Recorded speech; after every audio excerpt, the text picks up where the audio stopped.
आज हम प्रश्न संग्रह 1.1 पार्ट 2 पुस्तक पृष्ठ क्रमांक 3 के जो प्रश्न हैं उसको हल करने की कोशिश करेंगे। इसमें पूछा गया है कि निम्नलिखित परिमेय संख्याओं को संख्या रेखा पर प्रतिरूपण करके प्रत्येक के लिए अलग संख्या रेखा खींचो। मतलब हमें अलग अलग संख्या रेखा खींचनी है। एक प्रश्न के लिए हमें पूरी एक संख्या रेखा खींचनी है और उसमें परिमेय संख्याओं को संख्या रेखा पर प्रतिरूपण करना है, मतलब उसको दर्शाना है। तो कैसे दर्शाएंगे? पहले यहाँ क्वेश्चन देखिए। पहला है 3/2 कॉमा 5/2 कॉमा -3/2। अब सबसे पहले ये परिमेय संख्या दी गई है। अब हम इसका 3/2 बराबर सही और बट्टे के रूप में हम लेते हैं। तो 2 सही, यहाँ पर देखो 1 सही 1/2, क्योंकि यहाँ पर 3/2 में देखेंगे आप कि हर जो है वो 2 है और अंश 3 है। अब 1 सही 1/2 कैसे आया? तो यहाँ पर हम देखते हैं, हम 2 से 3 में भाग देंगे तो 2 एकम 2 और घटाएंगे तो 1 आता है, तो एक भागफल होता है और एक शेषफल। ऐसे ही 5/2 जब हम इसको 2 से 5 में भाग देंगे तो 2 दूनी 4, सो घटाएंगे और उसका शेषफल 1 आता है। तो हर समय जो भागफल होगा वो हम यहाँ पे लिखेंगे और जो शेषफल होगा वो 2 के ऊपर, मतलब जो हमारा हर होगा उसके ऊपर हम उसको शेषफल को दर्शाएंगे। तो 2 सही 1/2 और इसके जो नियम है वैसा है 2 दूनी 4 और 4 में हम 1 को जोड़ेंगे तो 5/2 आ जाता है, परिमेय संख्या हमें मिल जाती है। अब यहाँ पर भी देखो -3/2 बराबर -1 सही 1/2। इसका अर्थ यह है कि 2 का गुणा -1 में किया तो कितना आया? 2 एकम 2 -2 और फिर इसको क्या करेंगे? +1, तो -3/2। इस तरह से हम लोगों ने सही बट्टे के रूप में आपको जानकारी दी है।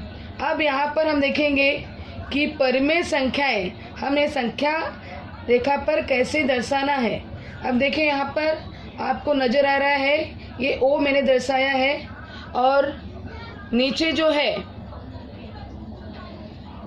नीचे आपको एक संख्या रेखा आपको नज़र आ रही है और ये संख्या रेखा जो है जिसमें हमें पहले तो आपने एक रेखा खींच लोगे, उसके बाद आप डिसाइड करोगे कि 0 के बाद हम कितने भागों में बांटना है, दायां पक्ष और बायां पक्ष। सबसे पहले हमें ध्यान में रखना है कि जो परिमेय संख्या है उसका अंश और हर। पहले हम अंश देखेंगे। अंश हमने देख लिया। यहाँ पर हमें जो दर्शाने के लिए बताया गया है सभी जो संख्या है उसमें 3/2 5/2 -3/2 इस ढंग से इसमें बताया गया है। 3/2 5/2 -3/2। इसमें हम देख रहे हैं कि सारे जो हैं परिमेय संख्या का जो हर स्वरूप है वो एक समान है, लेकिन अंश जो है वो अलग अलग है। तो हमें हमेशा हर को देखना है और हर को देखते हुए आपको ध्यान में रखना है कि जैसे यहाँ पर बताया गया है कि 3/2, कितना बताया है? 3/2। तो हमें 5/2 -3/2, तो हम जब ये रेखा हम खींच रहे हैं तो 0 के बाद अब हमें कितने भागों में डिवाइड करना है? 2 भागों में। जैसे देखो यहाँ पे 0 है, उसके बाद हम यहाँ पर -1 लिखेंगे। दोनों का कितने भाग है इसमें? 1 और 2 भाग हो गए। फिर -1 के बाद हम -2 लिखेंगे, तो इसके बीच में भी कितने भाग किए? 2 भाग किए। फिर -2 और -3 के बीच में हमने कितने भाग किए? 2 भाग किए। यहाँ पर भी हम ऐसे ही करेंगे। जो हमारा दायां पक्ष है उसमें भी हम यही करेंगे, 2 भाग करेंगे।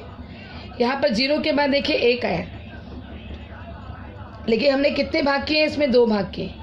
फिर 1 के बाद हमने 2 लिखा, लेकिन इसमें भी हमने कितने भाग किए? 2 भाग किए। तो 2 और 3 के बीच में कितने भाग किए हैं? 2। तो इस तरह से पहले हम क्या करेंगे?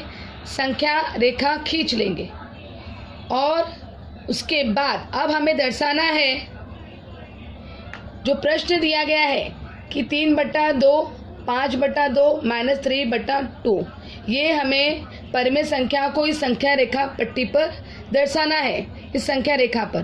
तो अब हम देखेंगे कि 3/2। अब आपको पता होगा कि 0 और 1 इसके बीच में कैसा होगा, ये आधा होगा। ये आधा आधा भाग हुआ, उसके बाद 1 हुआ, फिर ये आधा भाग, फिर ये आधा भाग, तो ये 2 हो गया। फिर 2 के बाद जो पॉइंट एक बीच में आया है उसका मतलब 2.5, फिर उसके बाद वो कितना होगा, 3। अब आपको यहाँ पर बताना है 3/2।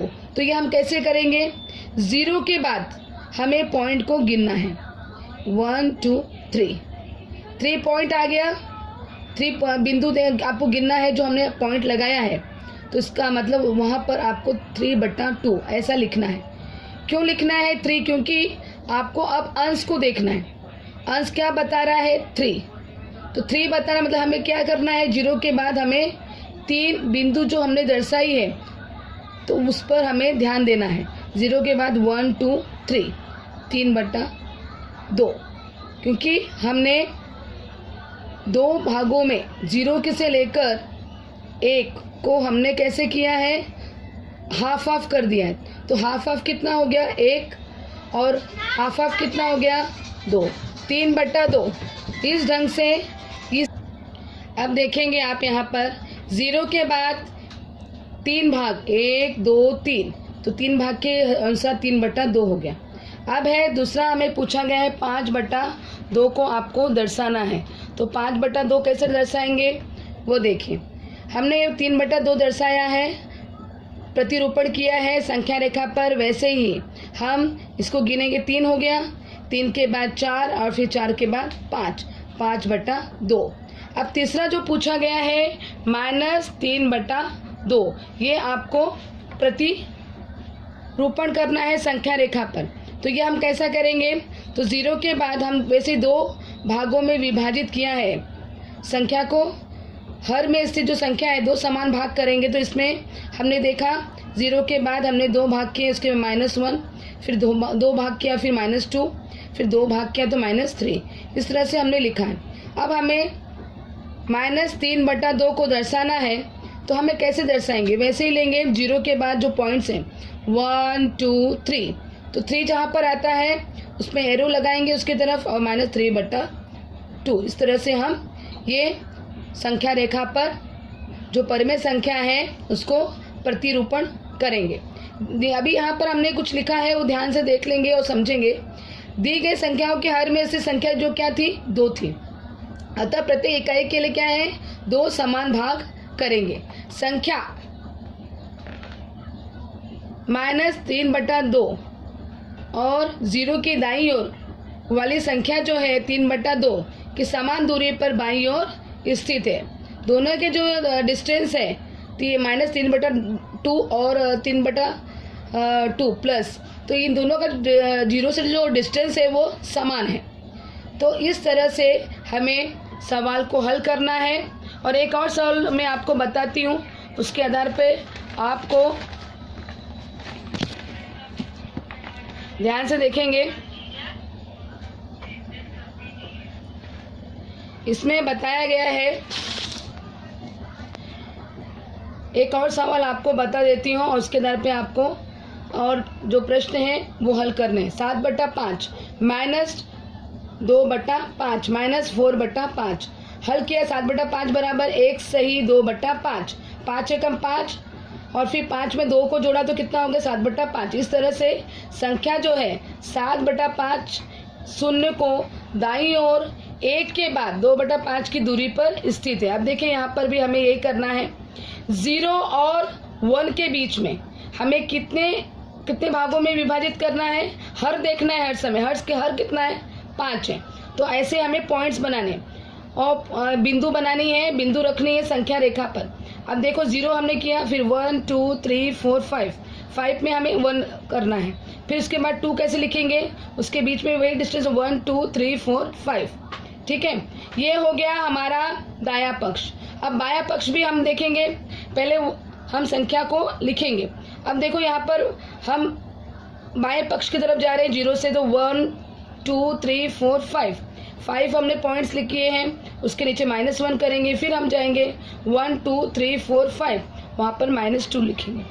अब आप लोग बोले टीचर कितना करना चाहिए, क्या -3 तक लेके जाना है? पहले आपको यहाँ पर ध्यान में रखना है कि हमें क्या पूछा गया है। 7/5 पूछा है, -2/5, -4/5।